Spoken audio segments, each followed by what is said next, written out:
The NHS is undergoing one of the most significant transformations that we've seen. We've had a huge shift to at-scale working. We've experienced PCNs. We're now moving into neighbourhoods.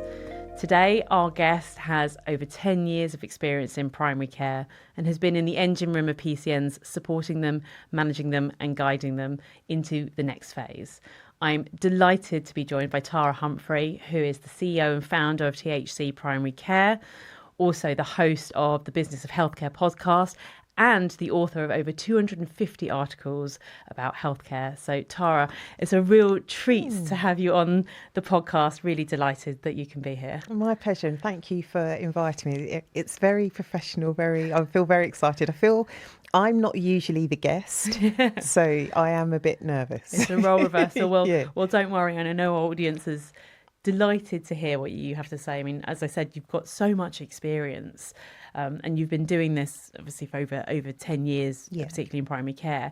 It's just interesting to know, how did you even get into this space to begin with? It's really accidental. So I used to work in a university, Canterbury Christchurch University, and my job was a business development manager, and I was the first person to hold that job.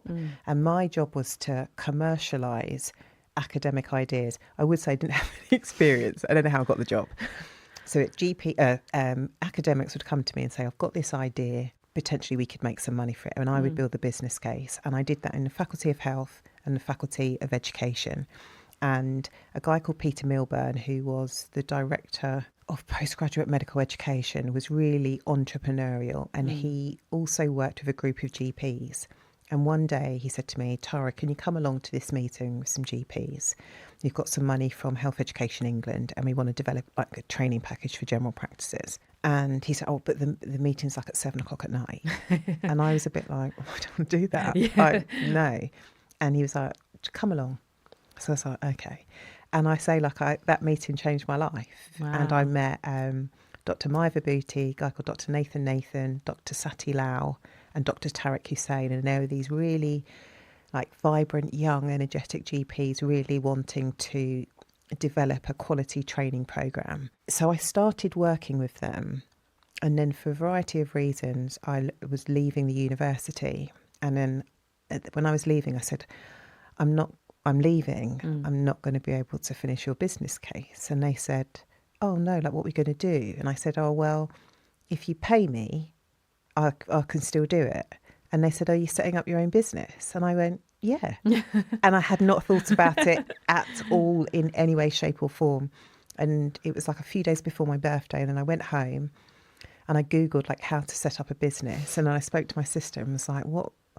I'm setting up a business. What should I call it? And she went, oh, just call it your name. If it's good enough for Calvin Klein, it can be good enough for you. So I set up Tara Humphrey Consulting on the 17th of March, and 11 years later, here I am, and just through word of mouth. So before primary care networks, and they still exist, they're called community education provider networks, and they were groups organised across the country in the localities, and their role and remit was to support the education, training and development, and now they're called training hubs. Yeah. And then long story short, I started listening to the Ben Gowland's podcast, and one day I plucked up the courage and was like, hi, I'm a fan. And he was like, oh, do you want to meet? And I was like, okay. Okay. So we met and we loosely kept in touch. And then one day he said to me, what'd you do? And I went, I work with general practices, essentially, with education and training. And he said, will you come and help me set up a frailty project in Redbridge? And I was like, what's frailty? Because I've never been involved in the clinical side. And he went, oh, don't worry, I'll tell you. I'll show you. And I was like, how many practices is it? He's like 42. And I said, how long's the contract? And I think he said there was 20 days of funding. And I went, I know I've not done this before, but I think it's going to take more than 20 days. And he went, don't worry about it. And that was kind of propelled me into working at place level, and then PCNs came, and that's it was very accidental. So then of course PCNs came about. Yeah. And how did you end up getting involved with PCNs, and I suppose where did you see what PCNs needed? So this was when I was working in Healthbridge, Redbridge, So I was in Cranbrook PCN, and that's when they just started. But they all, in Healthbridge, they'd already organised themselves into natural networks just before. So it wasn't this massive big deal, except when it came to the network agreement. And that's like when the lawyers came in and we were in... Accountants. So it was then, it was just happened to be at the right place and the right time. And I felt like I was learning on the job. And I said to my sister, because my sister runs a business and she's a business coach, and we were just talking, and she said to me, have you ever thought of writing a blog? And I was like, no. And like, who would read it? And she said to me, Tara, telling me health and care professionals don't read? And I went, no, they don't. They don't. And I started to write a blog, and essentially it was like all the things I was doing wrong. It was like, don't do this, and don't do that, don't do this, don't walk into that trapdoor. Yeah. And people then started to follow it.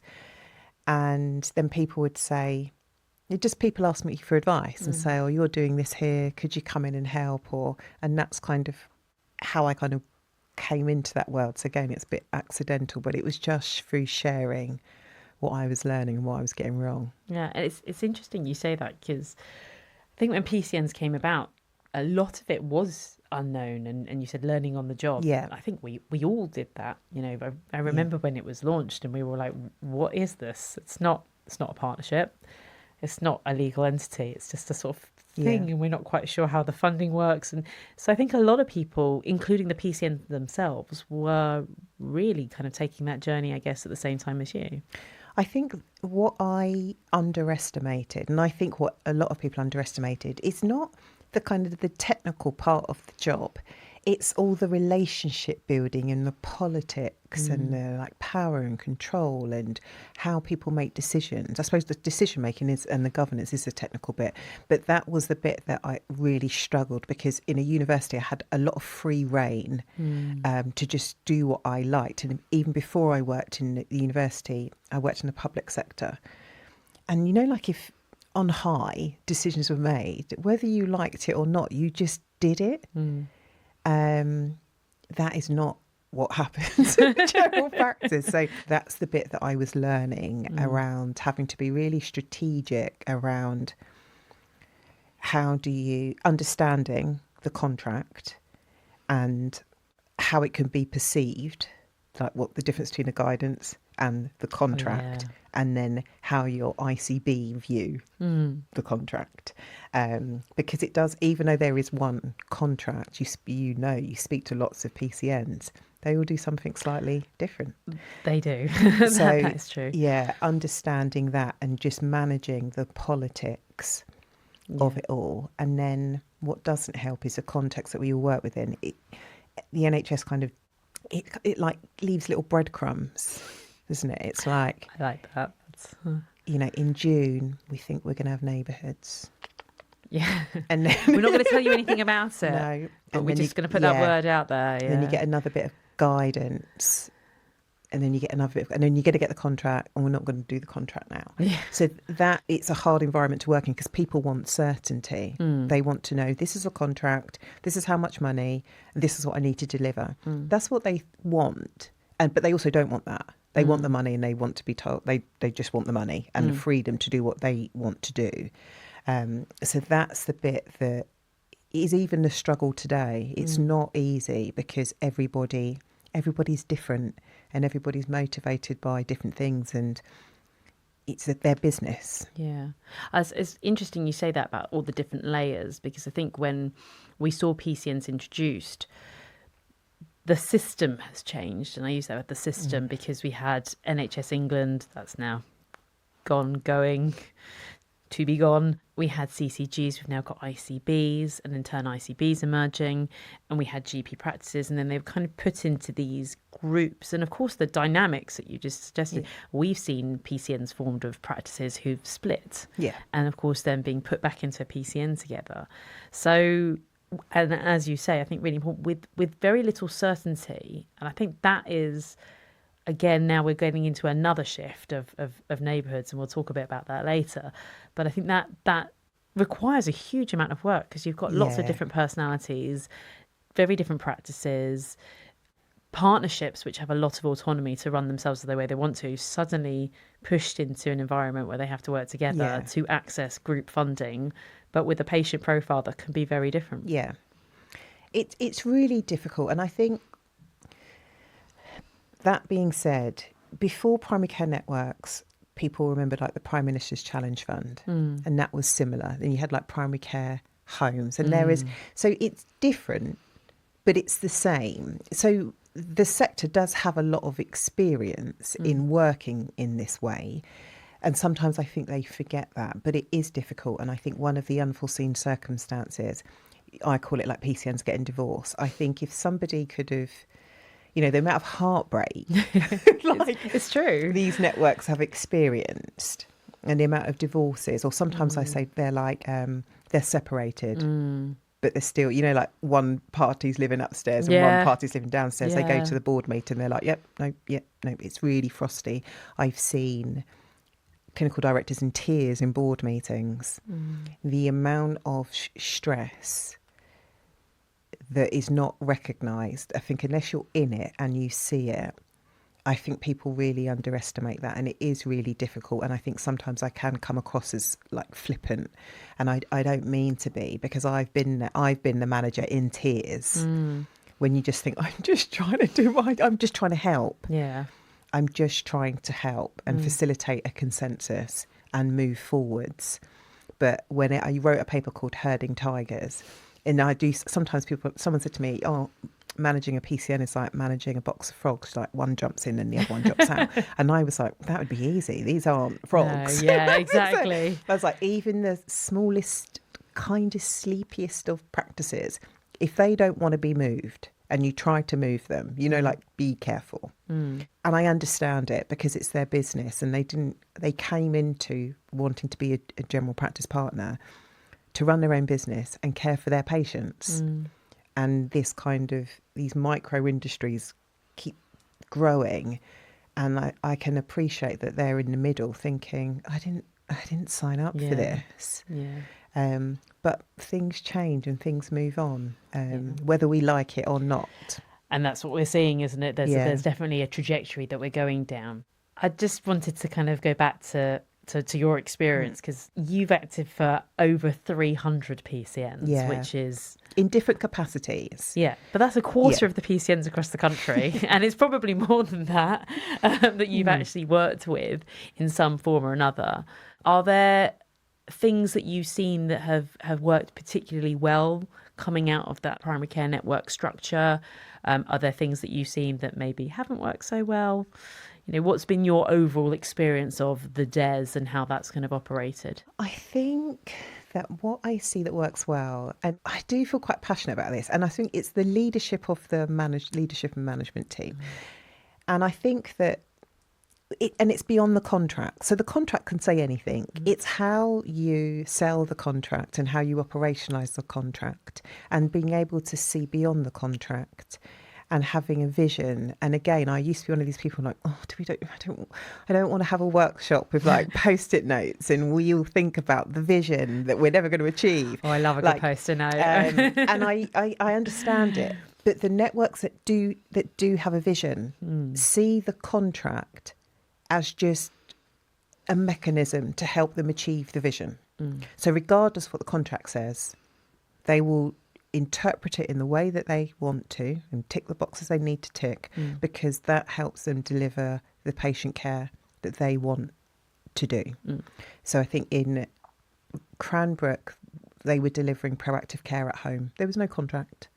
They used their R's workforce before they were nurses, you know, like in the they managed to make it work because that's what they felt was best for their patients. And in Maidenhead, we bid for a dermatology hub. That's nothing to do with the DES.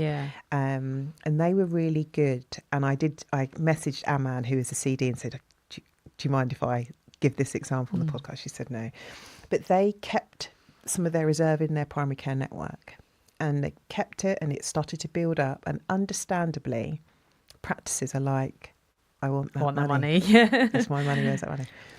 And they kept it in, and then it was to they used that money to help with the hub, to hire a different sort of management role to help, like a services manager, because they didn't want all of their funding reliant on the debts, because actually take that away, that's really going to affect your primary care network. So I think the successful networks, I call it a dividend at the end, can pay some money back to their practices, but they keep some in the network, and treat it like a business and invest in that business so they can weather the storms. Can you remember? I can't remember the year where, was it not I don't know if it was national insurance or the cost of living. There was a real increase in some networks that really stung. Yeah, 24-25 is a very difficult year. And, whereas actually in other networks, because, they kept a reserve, keeping some back, versus, spending it all and just treating it like a business, because you never know what's around the corner. And that money is always contingent. What if it stops? With the network. Well, we're seeing that now with changes in the day. So if you're used to having this layer of funding, and I don't know what's going to happen, but that does get taken away, that's going to significantly affect your business. Yeah. So I think running it like a business, and the networks that are just really good at going, okay, well, what does the system want? What do the local practices need?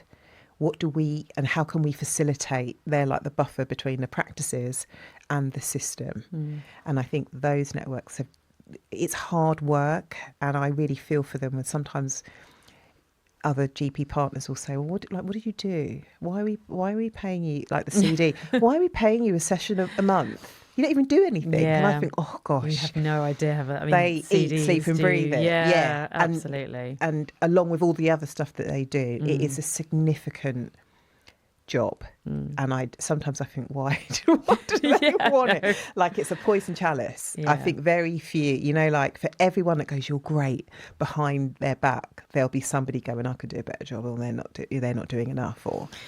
Yeah, it's hard to quantify time. I think that's the thing that we get to, right? The value of time. And I think there's a lot of unseen work that goes into this. I see with our CDs, we have CDs that we meet with monthly and go to the effort, the mental load of keeping all of that afloat.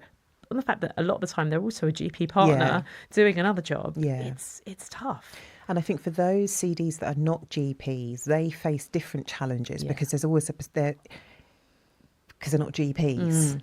So somebody came to me the other day and said that they're putting up their CDs for election. They had a GP and a nurse wants to go forward, and essentially now they want to change the government. They don't want a nurse. So every role, I do think every role feels vulnerable. Yeah. You touched on something there that I think is really interesting about treating it like a business. Yeah.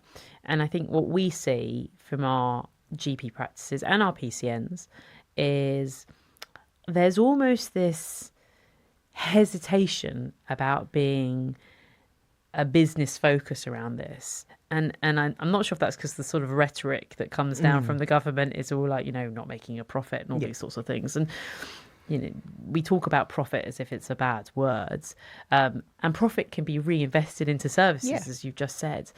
But I think there is a real gap, isn't there, in terms of how we manage the finance and the money and treat things like a business when the purpose of this is all about sort of patient care. And I think sometimes people find that quite difficult to balance those two things up, because a lot of them say, well, I'm a clinician. That's my job. My job is to look after patients. And then they're also being asked to run this actually really complicated business with huge funding streams. The average PCN's over £1 million of ours funding, and that's just one pot. These aren't small enterprises. So have you seen that sort of business leap, that gap in terms of financial knowledge, or that hesitation around that being a block for some PCNs? Yeah, and I think it's why I call my podcast The Business of Healthcare, because when I did my MBA, I was doing my dissertation on the 5-year forward view, and I asked GPs, we were talking, and they call themselves portfolio GPs, and this was quite new to the sector, and I was a bit like, oh, so you run a business? And they were like, well, yeah, but no. And I was like, but is your practice a business? And they were like, no. but they were like a director in another business that wasn't a business. And I remember just writing down like the business of healthcare, like this is weird. Yeah. I don't understand. And that led me down a rabbit hole of like, this is a multi-billion-pound industry, the NHS, and it's not just the NHS, it's all the organisations that support the NHS is huge. Yes. It's global. And I don't see anything wrong with running it as a business. And I think the profit, you can invest that. I also think people need to live. They've got mortgages, they've got families. And if you work really hard, you should be reimbursed for that. I don't think people should work for free. And the business side, I think, is, okay, these are the needs of our population. This is the capacity we have. There isn't enough time and money to do everything. So where is it best to place our effort? And let's do, you might be doing an okay job here, but we really need to invest in this, which means we won't go over and above the contract over there. And that's what I mean by running it as a business, by going, actually, this is our capacity. This is our workforce. This is what training we need to do. If you keep squeezing it, you'll close your practice. And I think if you don't have sustainable general practices, then you don't have a sustainable primary care network. So that's what I mean about running it as a business. It's just making smart decisions. And I think the hardest thing is to say no, because if you say no, you're seen as awkward or not a team player or obstructive. But I think that there are networks that can run it smartly. Some are really like just go and try. And there's a bit of entrepreneurship. Not everything will be amazing. You might do that pilot, and if you're really honest with yourself, you think, did we make a difference? Is this something, like, is the effort required to keep this going worth it? And it's hard to say that because there's a patient at the end of that. Yeah. And it is hard. I might be that patient, and they may say, "Oh, do you know what? We don't want to invest in that. We don't invest in people like Tara." But it's a pilot for a reason, right? To see if it's successful. So, and that's the hard bit. Running a business is hard, and for every yes, you will have to say no, or you'll keep saying yes, and then you'll look in the bank balance and think, "Oh God, like there isn't any left." And you would have seen it. People are being made redundant. Yeah. And there's a difference between making somebody redundant because the service is no longer required versus making somebody redundant because you managed your money incorrectly. Yeah, you can't afford to keep them. Yeah, and you knew that. Do you know what I mean? Or you didn't look at it. And then it was like when people start asking questions, when people start asking questions and you really have to fight to find the evidence, there's your evidence. Yeah. Do you know what I mean? Exactly, If you really have to be like, I think if you really have to be creative, there's a legitimate question there. Do you think that those PCNs that maybe have found themselves in that position, do they struggle because of the infrastructure that we've got around PCNs? I mean, we often find, you talked about things being very quick pace. We've seen that a lot. PCNs often don't get that information. They get a little breadcrumb. Do you think that there's work to be done around giving a bit more clarity for forward planning? Because I think a lot of PCNs feel that they are quite reactive because the information that they have is not concrete, and that might lead to things like redundancy. So, we've just seen the Capacity and Access Fund be scratched. A lot of people using that to fund a service. So is there anything that you think that with the PCNs that you've worked with that worked really well in terms of how they protect themselves from sort of being led astray by the breadcrumbs? I think sometimes it's a little bit like who you know, because some CDs, I'm like, why are we doing this? And then lo and behold, like next year, they're like, we're already doing that. We're already doing that. I heard that on the grapevine. And I'm like, how did you, I didn't know. How did you know? How do people protect themselves? I do think it's about having a vision, and I think it is about keeping some money back. But also, some services make money? I don't have a concrete answer. I do think, sometimes I think with the NHS, how does it run like this? I know. Like, There's no planning. But there must be. It must be. Sometimes I think the capacity and access funding is an interesting one. And I think it's my perception. When things in the contract change, is because from the bottom up, they have been given feedback. So I don't think they're just sitting in a room, they're not talking to anybody, and they go, well, we're just going to take that out. Let's scrap that. We don't need that anymore. So they've had feedback, and that's led to the change. But now some PCNs are in a really difficult position. So actually, if we'd had a year's notice, then that would be better. But then also that would cause a year of anxiety for some people. Sometimes it's just the decision has been made.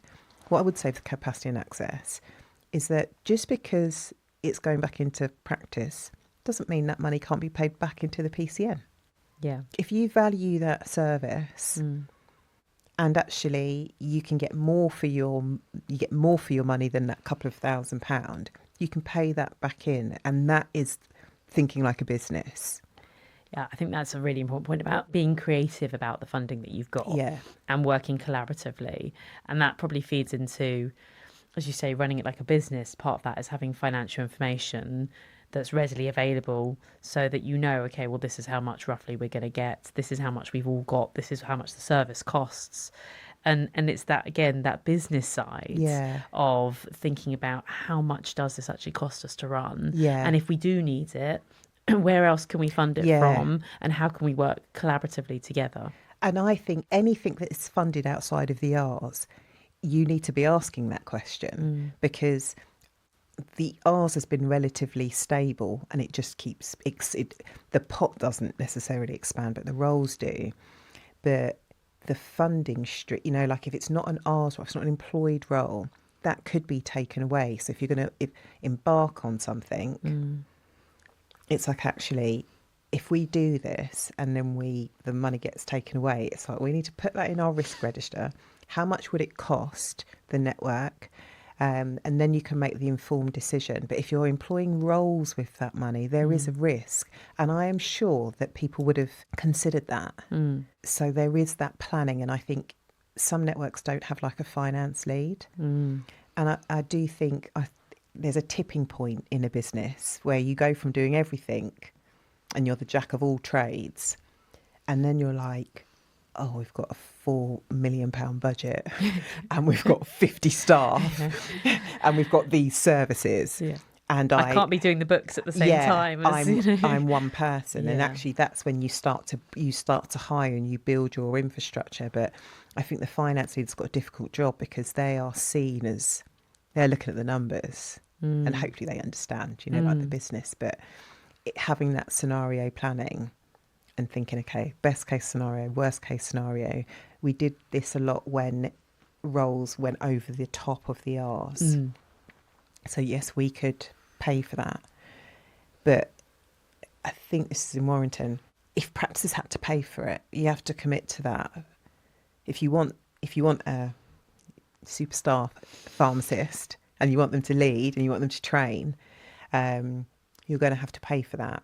And that may come back to you. And I think that will stop some networks from doing things though, because it may not ever happen, but the fear of it happening.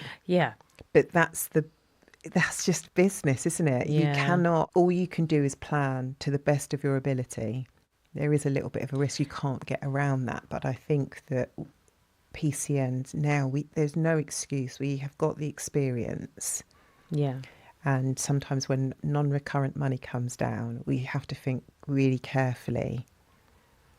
If it comes down in February and it needs to be spent by April, but you have to be able to demonstrate you're employing a substantial role, it doesn't make sense. No. How are you going to find someone within that time? And I think that's the kind of loop that we've seen people falling into, is where they're looking to use the funding because it's the use it or lose it style. But a lot of it is based on employment. And actually, people aren't this thing that you can just move around. They've got to be available. They've got to be ready to start. You can't control workforce in that way. And I think that's a big challenge that we've certainly seen PCNs facing, is a lot of the funding's coming down for staffing. Staffing's actually the one thing that you can't necessarily control because it's got to be what's available as well, and who's around and what notice periods are. I think, and I suppose this is the role of your I call them ARS providers, but you can buy that staff in. And it depends on the role of your ICB. So some ICBs will say, some ICBs are like, why are you asking me this question? Just do it. Yeah, go and do it. Whereas others are like looking on the ARS portal. Yeah.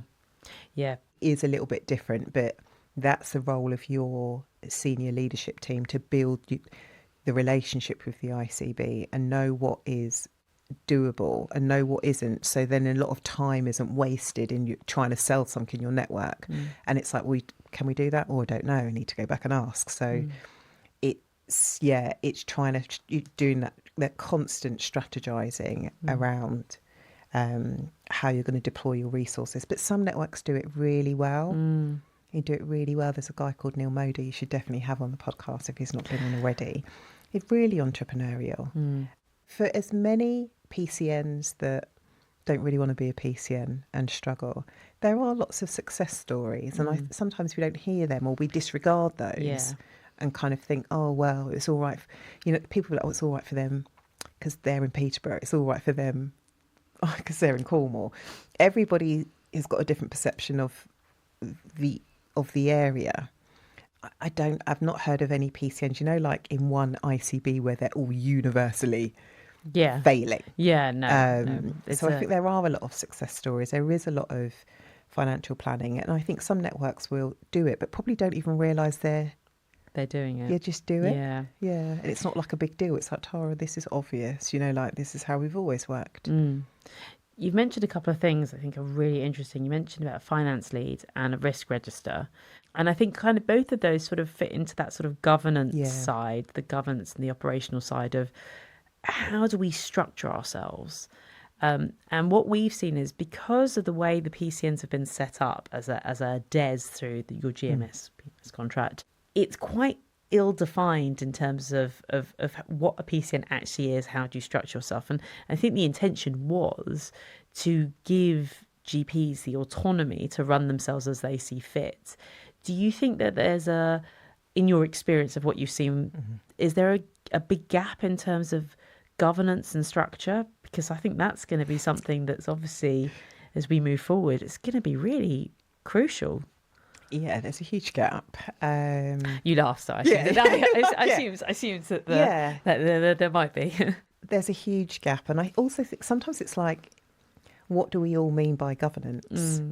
I don't know if it's universal, but I would say how PCNs organise themselves and how do they make collective decisions. And actually, the network agreement, if done well, solves that. But if you've got governance and no trust, so you can be governed well. Well, actually, can you be governed well if there is no trust? Because then you have board meetings where it's like, well, that's not in the network agreement. That's not in the network agreement. Can we get the network agreement out? So you kind of need both. You need each party to say, I want to be in this partnership. I'm an active, willing participant to be.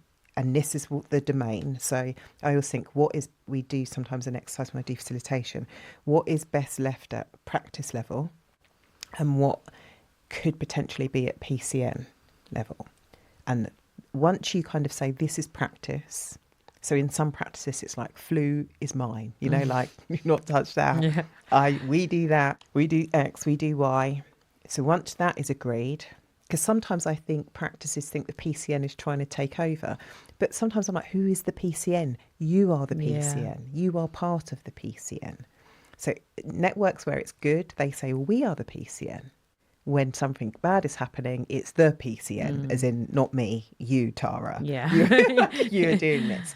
So I think when it comes to governance, it's being really clear of what is practice, what is PCN, how are we going to make decisions, and what's not included. And I don't know if there is a role for this, but it's like we're all emotion, the emotion of, yes, we can make a decision which I have lost, but I still have to act, I still have to play. Yeah.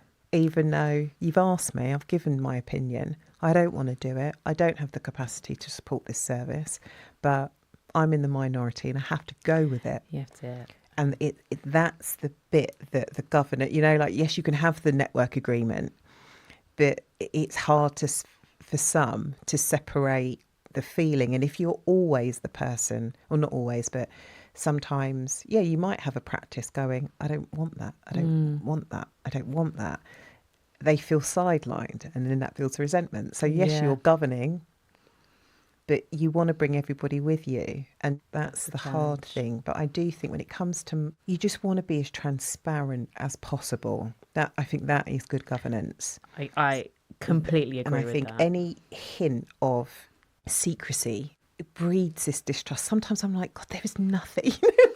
There's nothing to hide. So I think when it comes to money, this is what we're spending. This is why we're going to spend it. Let's build in cost of inflation. And actually, if we're using a funding stream outside of the Rs, if that money got taken away, the top up, where would that money come from? And if people say we just don't think we can afford it, then that role would be potentially be made redundant. And you know that. It doesn't make it any easier. No. But at least you're not, at least you've thought about it. And I just think that's what, it's very different. But I'm a business, I've hired people, I've made people redundant. It's horrible. And sometimes that has been my own failing. And sometimes things change. But, I hope I've learned my lesson. Yeah. I've really learned my lesson. I do want to be, if you chase the money and then the funding stream gets taken away and that role is dependent on the money, then what happens? We are a little bit in that cycle, I think, of chasing the money. And I think kind of looking at where we are now before where we go to, we've had this new contract that's come through. And one of the things that's happened in it is money has been taken away at PCN level and put into practices, which is very interesting because the sentiment feels it's away from practice into at scale, whether that's PCN, neighbourhood, whatever we want to call it going forwards. So what we've seen is almost the other way. And I think to your point about the capacity and access, what people were asking for was the R's to come into a practice level, which they weren't going to give. So they gave capacity and access. But you've highlighted a really interesting conflict there between practice and PCN, because where the money goes, there's only a finite pot in the NHS. We know there's not more funding. We see these great headlines, 485 million. We know it's not 485 million. It's money taken from somewhere else and put somewhere else, and so on and so forth. And I think that's what we're seeing now. And so that in itself creates a conflict, because if you're a practice that's generating income and profits, which you're using as a partner to pay for your mortgage and nursery or whatever it might be you're living, and that money is taken away and moved into another organisation or vice versa, that organisation becomes almost like a competitor, a threat. They become to your the enemy. business. Yeah, it's the enemy. Yeah. Even though, as you just said, we are the PCN. Yeah. But suddenly that money is going into a pot where other people are voting on it, not just you. Do you think that is part of what breeds that mistrust? No, I think what breeds the mistrust in my experience is when practices don't have sight of the finances, all of the finances. Okay. And I think the money moving around, it just causes frustration. I don't think it means the practice doesn't trust the PCN entity. It just creates a barrier, because I wrote a blog called "Whose Money Is It Anyway?" And someone said to me, I had a conference at PCN Plus. They said, but that is general practice money. That is my money. And I think that's what causes the issue. But I also think it's not a game, but this is the kind of game that we're in. So you've just articulated it beautifully. Thank you. And I think the PCNs that can zoom out and kind of go, okay, this is the situation. We know there's not really any money, but what the government is having to do, who would want that job, by the way, is move money around. And they're trying to support patients, trying to improve the health population. They've got all these general practices. So I'm trying to be generous and gracious and going, I think they're doing an impossible job. They're trying to do the best that they can and move this money around. And when it happens to you, or it happens to me or it happens to them. It's the zooming out. It's not the PCN that's the problem, because it's part of the sector that we're in. But how do we make the best of it? And it goes back to having a vision and a culture. And in some networks, they will say, so in some networks, the capacity and access actually was always devolved down into practice. So they just said that money comes in, we tick the boxes out. And it goes out. Yeah. In some, they've gone, do you know what, we want to pool that money. They can still pool it. They can still pool that money if they valued the service. I would never forget, I was working in one network. I can't remember what the funding stream was, but it was a decision of whether does the money get devolved into practices or do they keep it at the PCM. The smallest practice got a share of, was like maybe about £2,000 or £3,000. The largest practice would have got £10,000. The largest practice said, well, what am I going to do with 10 grand? I'd get better return on investment if it was kept at the PCN level. Whereas a smaller practice was like, I want that money. We need that money, yeah. And nobody's wrong or right.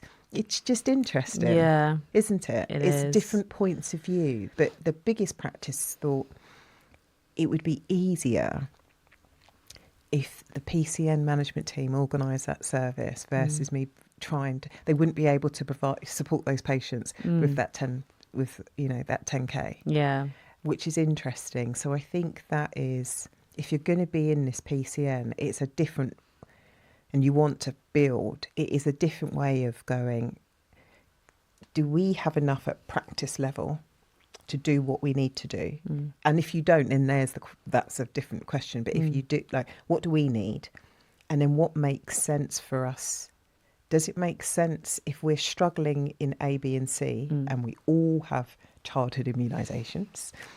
Could we do it differently? And they'll be like, oh, but Julie, the nurse, really likes doing vaccinations. And that's the business part. Yeah. While you were saying that, I was just thinking that a lot of this comes down to, in general practice, in GP partnerships, you pick who you're in partnership with, right? Yeah. You know who you're going in with, and you say, we had a practice who used to offer 20-minute appointments to their patients. So they would see half the number of patients that they could see or do double the workload.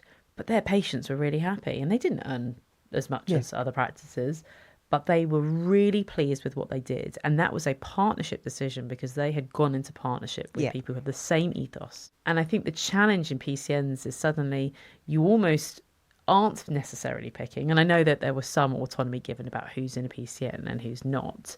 But now we're going to see this shift into neighbourhoods, which is all geographically aligned, which from a top-down perspective, of course, makes sense. It makes sense how geographical areas put together, population types manage that. But that's now pushing people into a partnership, and I use that in inverted commas to keep our legal friends happy because it's not technically a partnership, a partnership with people who might not have the same ethos as you and might not have the same priorities and might not have the same mindset. Not that one is better than the other, but just different. And so that's a real shift that we're going to see into neighbourhoods now, because I think the ICBs have been quite strict about the neighbourhoods that they want to see, whereas we've seen in PCNs, and you've probably seen this a lot, we have people kind of stepping out of one PCN and moving to another, PCNs splitting, PCNs evolving. Do you think that maybe that shift in terms of the dynamics is going to get harder at neighbourhood level? So I think there's a difference between partnership and working together and your general practice partnership where you're seeing each other like most days is different from in the Isle of Wight. We're developing a paediatric hub, so there is partnership working, but it's quite contractual in many respects. It's like we both parties believe that we should be doing this for the patients on the island. This is the service. This is how we're going to work together. So there is a partnership there, but it feels a lot different from like a general practice partnership. So I think there are different layers. There's partnership and collaborative working, and I think in many ways that's easier because it's not like, Tara, what do you really value? It's not really like that. True. It's a service. It's an integrated collaborative service, where we want to improve the care for those patients. I think a general practice partnership, a primary care network partnership, where you're really thinking about devolving, the resources. If you're going to, it's slightly different, and you want to know: are we enough? Are we in the same book? Maybe not completely on the same page all of the time, but do we believe that we are stronger together, even though we might disagree? But do you want to be part of this network? And the con of being part of this network is that you do not have 100% control over all of the decisions that are going to be made. But you'll be part of it. But we've got multiple different. You've got 6 practices, but actually there's like 20 partners. Yeah. And that's. So I think I'm not really answering your question. I think in many respects it might be easier because the partnership isn't so close. Yeah. It isn't. But I would say, I really think neighbourhood leaders would be making a mistake if they didn't really take stock of what led us here, what made us successful, what didn't make us successful, and do not do the things that made you successful. So if you met face to face, if you had a developmental workshop, if you all did Myers-Briggs together, if you understood like how you work and how you tick, and what frustrates you, and you can communicate that with somebody at the beginning. It's like I've not done it, but I'd imagine it's like if you've been divorced and then you get into your new relationship, you're quite clear what you want. I suppose that's true. Yeah. You're not just going to be like, I don't know, fall for the hearts and flowers. Yeah. You think, actually, this is what I want in a partner. And I think that for primary care networks, I'd come back together and say, what has worked well? What's the argument that we keep having? And let's not brush that under the carpet. And is it real or is it imagined? Some people think, well, you never listen to me. I never get this. I'm always hard done by. And then actually when you go, if we divvy it all up, you've actually had half a day more of a pharmacist than everybody else. Yes. And, actually sometimes the conflict is imagined. So going back, I think it might be easier because the partnership isn't so close. I think when I think of an integrated neighbourhood team, it's not just one. It's not just one big integrated neighbourhood team, but we all think of it differently. We might have an integrated neighbourhood team for our frail patients or our at-home patients or, our mental health patients. So it's not just one big team where we're in this marriage.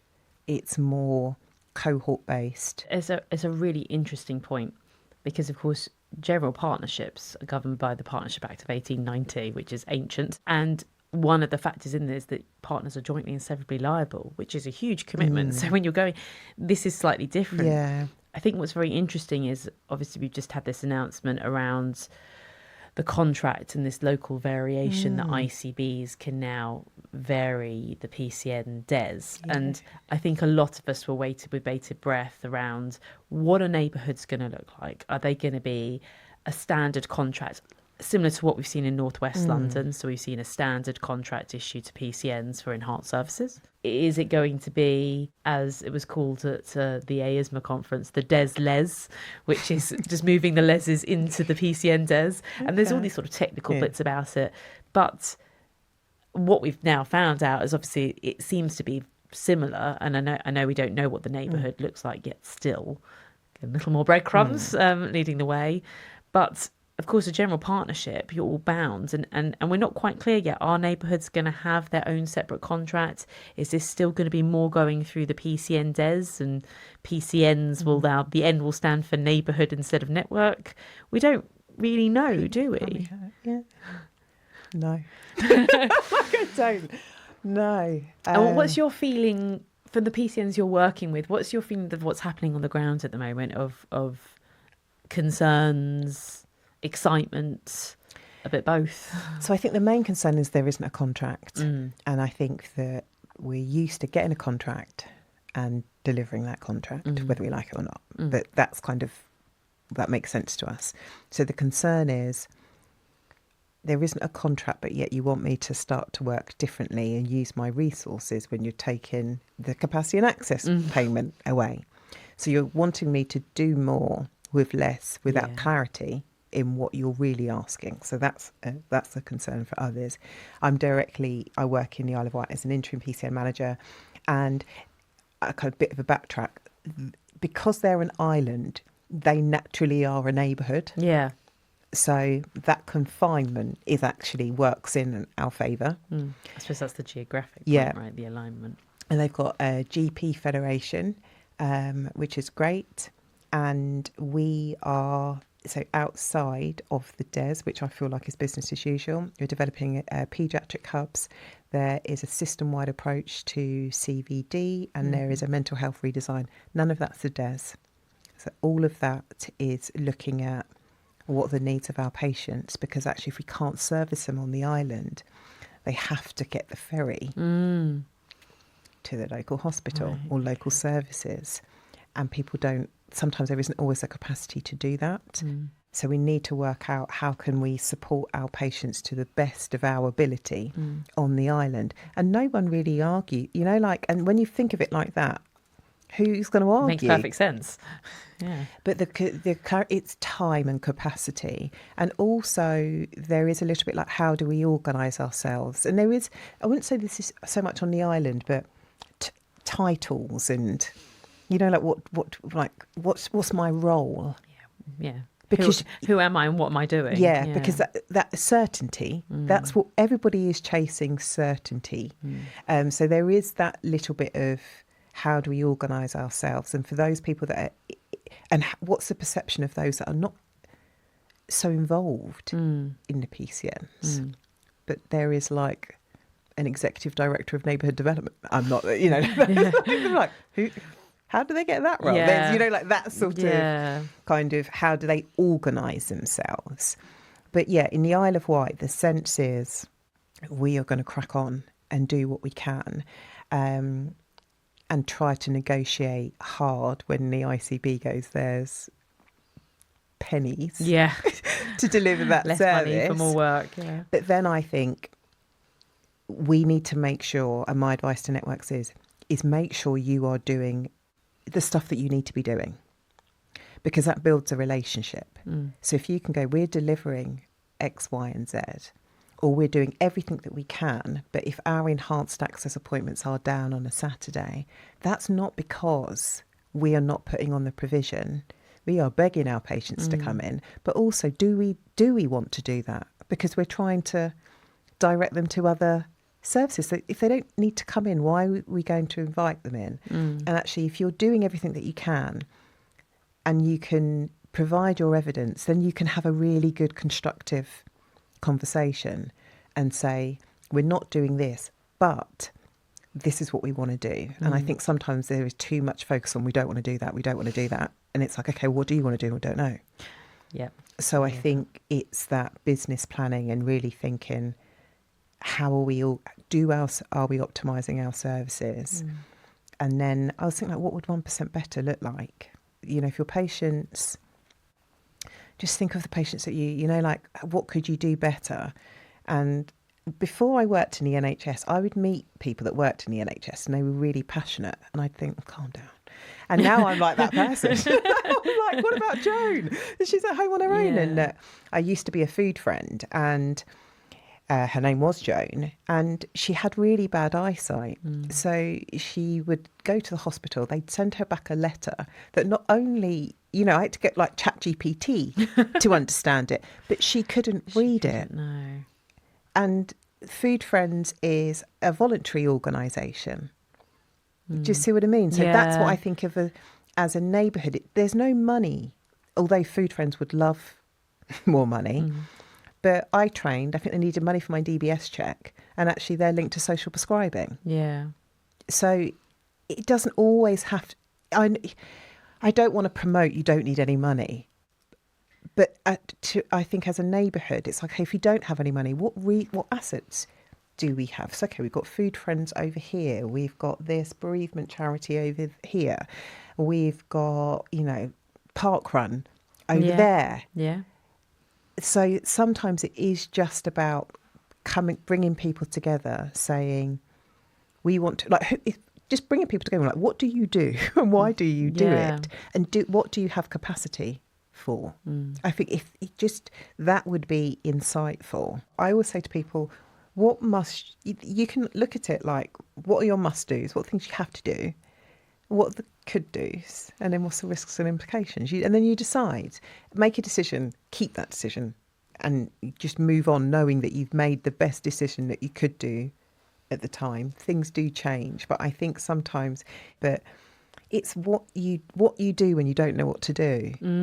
It's really hard, isn't it? Like, what do you do? Well, we often don't know what to do in this situation because we often don't have the information to be able to make and I think informed decisions. Yeah, I think that's the tricky bit about life, like, and you can't Google it, like you can't. You have to decide. Ask Claude. Yeah, you have to decide for yourselves as a group. I think life is so much more, it's like governed by the contract, but it's not about the contract. Yeah. Do you think that on that point, PCNs sometimes, and not all of them will, but sometimes when they might have a bit of a crisis of confidence, because it's very interesting, we have a whole variety of PCNs. We have PCNs who are incredibly efficient, really mature, some very devolved, some very integrated, some who hate each other. So there's a huge mix. But the ones who have really strong leadership, and that doesn't mean necessarily taking control, but strong leadership, and the word you used before was vision, which I think is a really great word. I think they are effective because they make good, solid decisions. Yeah. And as you say, you might take on a pilot and say, well, we got paid £3,000 for that pilot, and we're a PCN of 80,000 patients. £3,000 didn't really make a massive dent. But actually, it was really interesting in this, pancreatic cancer pilot that we did, that was really useful for our practices, and therefore it was a good decision. Or you might find actually she didn't have but they are able to maneuver and operate quickly and effectively. And I think that often comes from, as you said, good governance, good vision, good leadership. And they're not trying to reinforce their own opinion. Yeah. So they're quite happy. They've got the vision and they've created a collective vision. But I think a lot of life is, like you're trying to justify your position. And I think there are great leaders out there can say that they're wrong, or, they can kind of say they're there to facilitate the consensus of the network. And sometimes it's not their way or the highway. So there are lots of different leadership styles. And I just think I spend so much time listening to podcasts and listening to, so I've got my own podcast. It's like you just want to learn. Yeah. And when I go to conferences, sometimes it's not even I'm looking at or listening to what they're saying. It's like how people present themselves and what they say and how they can just deliver it. It's like you need the whole package. Yeah. It's not something you learn on a leadership course. Although there are a lot of things you can learn, I think some naturally have it and some invest a lot of time in it. And I'd say that for managers as well, that so much of this job is how do you get people to work with you that when they don't need to work, when they don't have to work with you. Yeah. And I think you have to love it because there's not enough money. There will never be enough money to pay you. Yeah. So it's just something that you're looking for the little wins. Yeah. And it's like if you can get to the end of a meeting and somebody that has traditionally just scowled at you and they're I think yes. It's the small wins. It's the small wins. Yeah, so I think it's having a vision. But I also think when you do talk about the patients, it does shift the energy from the business, and that's the game and the balance. It's like, how can we create an entity, a system that's somewhat sustainable for, you can't plan for 50 years, but can we create this paediatric hub for 3 years? What's that going to take? And one of the lessons we're learning is it cannot just be one GP that's passionate about this. we need a critical mass. So it's not just Tara, it's not just Dan. I think sometimes when you've got one sole clinical champion, you've got a single point of failure there. It's very interesting you said that about leaders taking responsibility. So we at our firm were big fans of Matthew Sade's black box thinking. Okay. So my business partner likes to give every single one of our staff members black box thinking when they join. And it talks about the idea of, in the airline industry, that when something goes wrong, we sit and listen to the black box, everyone, and we say, what went wrong? Why did it go wrong? How do we fix that so it doesn't go wrong again in a blame-free culture? Yeah. And the comparison that Matthew Sade also makes is to the NHS, which is very, something went wrong. We don't talk about that. Or we have to, there was that person's fault. Yeah. And I think that that's a really interesting shift of, it's okay if we, if something doesn't work as well as we want it to, that actually that's a learning. And to your point that you mentioned about, how do we learn from what's happened before and previous experience, as you said, neighbourhoods have been around in one form or another. You call them CPENs, or you call them chins, or you call them, networks. They have this working has not, it's not new, but it's really important that we learn from that and we celebrate in a way the failures that didn't happen, because that's a learning for us of what we could do differently. The last thing I'd say is around that learning from the past. If you have for the past 7 years, worked in a network that you don't want to be in, your neighbourhood is not going to be any different. It's not. No. And sometimes the best thing to do is split. There's a consequence to that. If you cannot, so it's like PCNs, they want to lead, but they can't work together. So there is a choice to be made, and somebody else will try to lead, will lead, but it's still a decision. I think that people think they have less control than what they have. They can choose. And I know people say, well, we can't choose. But I think, and so I do think sometimes things will happen in your life and instantly you make the decision. And I've experienced that. So sometimes people are, I don't know. And then actually, when you're forced to, you make the decision. And it was a decision that you've been thinking about, for years and years and years and years and years. So a lot of people know what they want to do. They know what they want, why they want to do it. They're scared. But I would say, I think we are really lucky. In this country, we do have the NHS, and it is not great in some respects, but it is amazing in other respects. And actually, most of us can get the care, maybe not exactly when we want it, but it's there. I've been to other countries. I had the opportunity to work in India, and they queue up to see the doctor, and they're sitting on the floor. And you've got some diabetes patients, they've got enough insulin for one meal. I know. So I don't want to minimise anybody's struggles, but it could be worse.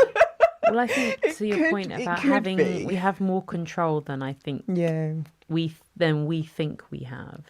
And that's a really important point, is that actually, and again, it's about making as informed decisions as you can, but making a decision and acting on it is a way of taking control. Whatever that decision is, that's a personal choice, but that is a way of, we have more control. That the kind of reactive nature that we sit in, that we let things happen to us. Actually, the beauty of general practice, the beauty of primary care, even in PCNs, you can say whatever you want about the DES, but it's still a DES. It's not a prescriptive format through a legal entity. The beauty of it is you have a choice. You have a choice to opt in or opt out. You have a choice of how you structure yourself. You have a choice of what your leadership team is like.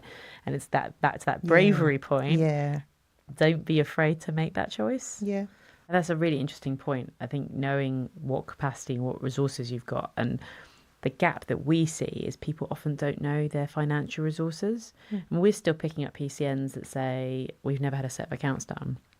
Or that is insane. Someone, in-house at this place here who's not a qualified accountant has an Excel spreadsheet, and as we know, that's how we base it.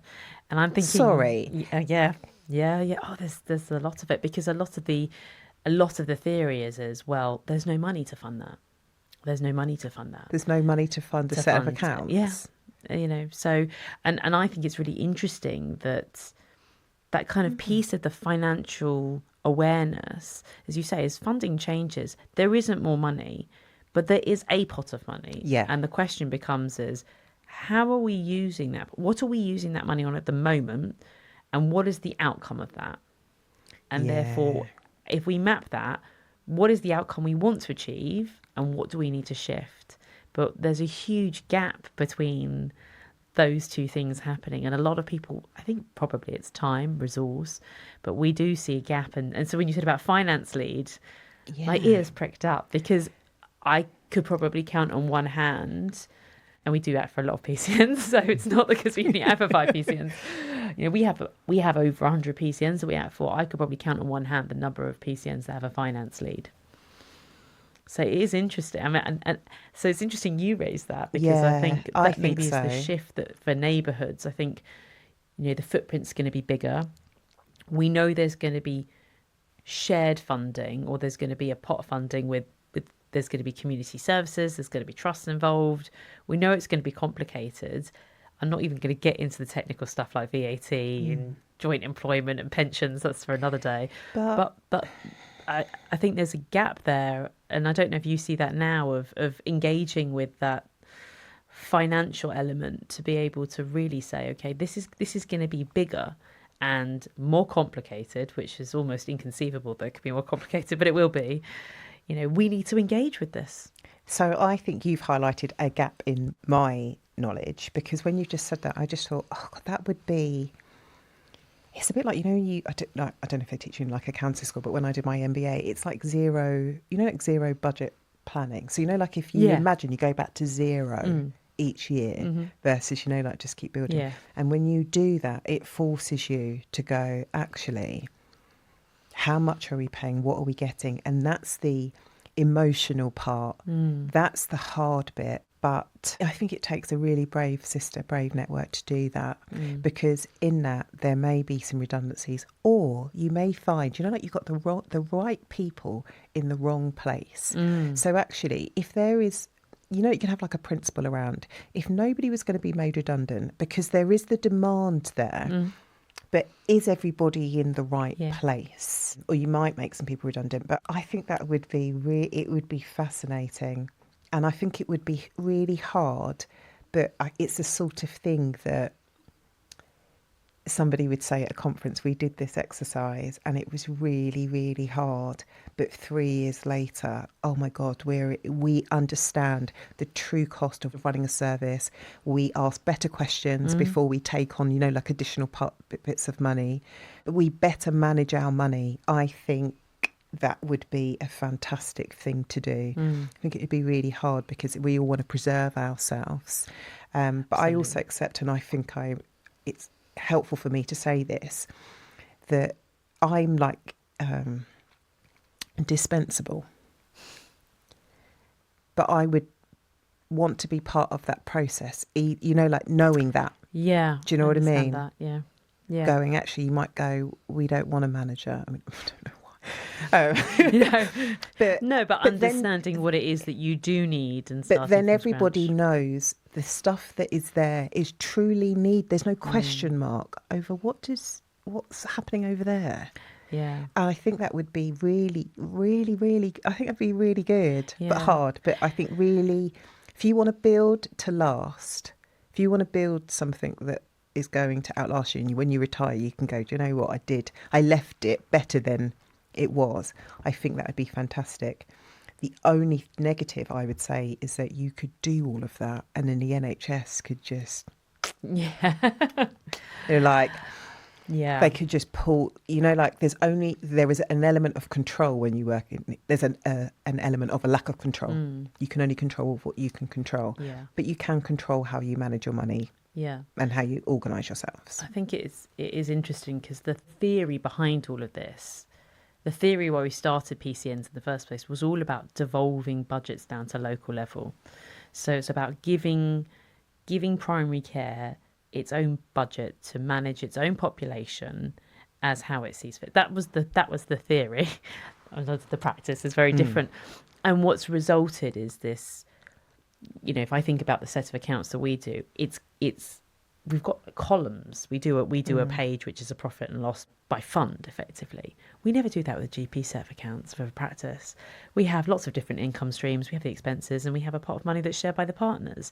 But we've created this sort of dynamic in PCNs where it's like this pot comes in for this pot comes in for this pot comes in for this, and we get quite restricted in the mindset of, well, no, but this is what came in last year. This is how we have to do this, and not sort of going back to, as you said, that sort of zero budget of what do we actually need to deliver services? What's it actually going to cost us? Okay, then we'll look at the funding and see this is how this works. This makes sense. This doesn't. And to your point, I think about being brave.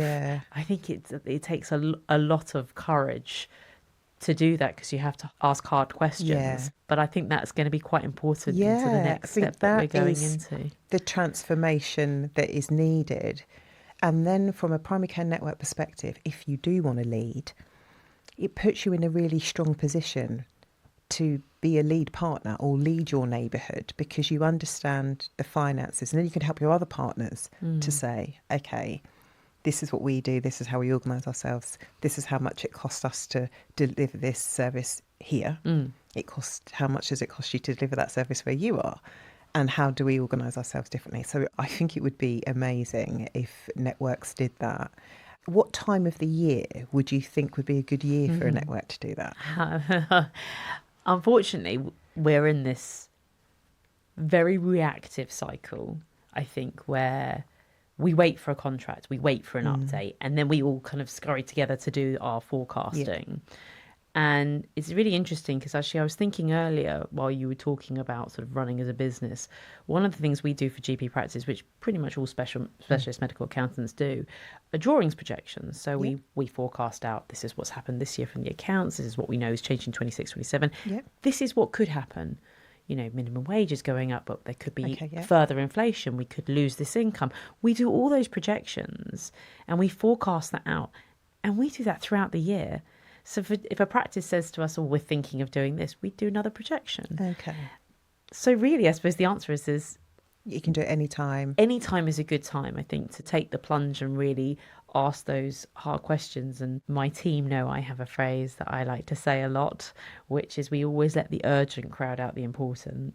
I'm not the I'm not the origin of that phrase, but I really believe that is the cycle that we do tend to get into, particularly in primary care, because everything is urgent because we're dealing with patients. But I think it's now the time where that important piece of work can't let the urgent crowd it out, because actually neighbourhoods are coming. We know they're coming. They're already here, technically. They're already happening. And I think the point about you saying about, people find change hard, but actually, if you are prepared for it and you are engaged in it, it's a lot easier to make that transformation. And you're going to see the benefits. Nothing's perfect. But I think if you're sort of being dragged along saying, well, we want the status quo of where it was before, that's not the world we're in anymore, and it is going to change quickly. So I would say any time is a good time to make a change. And I think that's a perfect conclusion, really. But it's really wonderful to have you on and to hear your insights. I know we could talk for hours, and I'd love you to come back again maybe in a few months' time and hear about more of your experience. But thank you so much for all your insights and for taking the time. Really interesting. My pleasure.